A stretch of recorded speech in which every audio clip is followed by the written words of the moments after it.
అందరికీ నమస్కారం అండి. ఆంధ్రప్రదేశ్ రాష్ట్ర ప్రభుత్వ ఉద్యోగులకు 12వ పీఆర్సీ కమిషన్ నియమించడానికి సంబంధించి ఇంపార్టెంట్ అప్డేట్స్. సో ఈ వీడియోలో వీటి గురించి పూర్తి వివరాలు అయితే తెలుసుకుందామండి. సో ముందుగా ప్రభుత్వ ఉద్యోగులకు సంబంధించి 12వ పీఆర్సీ కమిషన్ని త్వరగతిన ఏర్పాటు చేయాలి.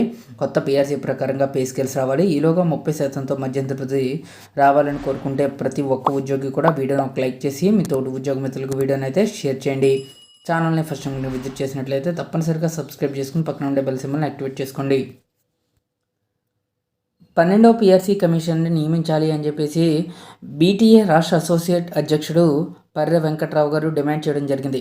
సో 12వ పీఆర్సీ కమిషన్ వెంటనే నియమించాలని, 30%తో మధ్యంతరగతి అయ్యర్ని ప్రకటించాలని బహుజన టీచర్స్ అసోసియేషన్ రాష్ట్ర అసోసియేట్ అధ్యక్షుడు పర్రె వెంకట్రావు గారు డిమాండ్ చేశారు.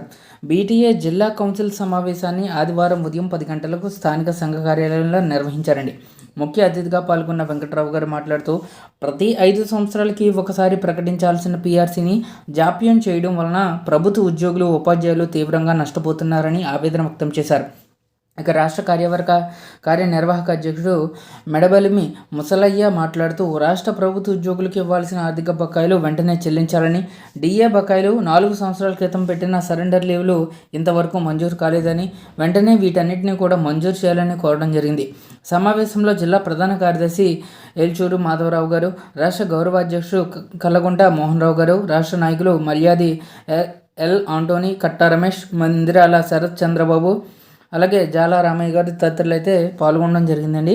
సో ప్రభుత్వ ఉద్యోగులకి ప్రధానంగా క్లియర్గా చెల్లించాల్సిన బకాయిలకి సంబంధించి ఖచ్చితంగా చెల్లించాలి. ఇవన్నీ కలుపుకుంటే 32,000 కోట్ల వరకు అవుతున్నాయండి. ఈ బకాయిలన్నీ కూడా చెల్లించాలని చెప్పేసి ఉద్యోగులు భావిస్తున్నారు. సో ఇదండి వాళ్ళ ఎంప్లాయీస్ సంబంధించిన తాజా updates. For more updates subscribe to our channel. Thanks for watching. Have a nice day.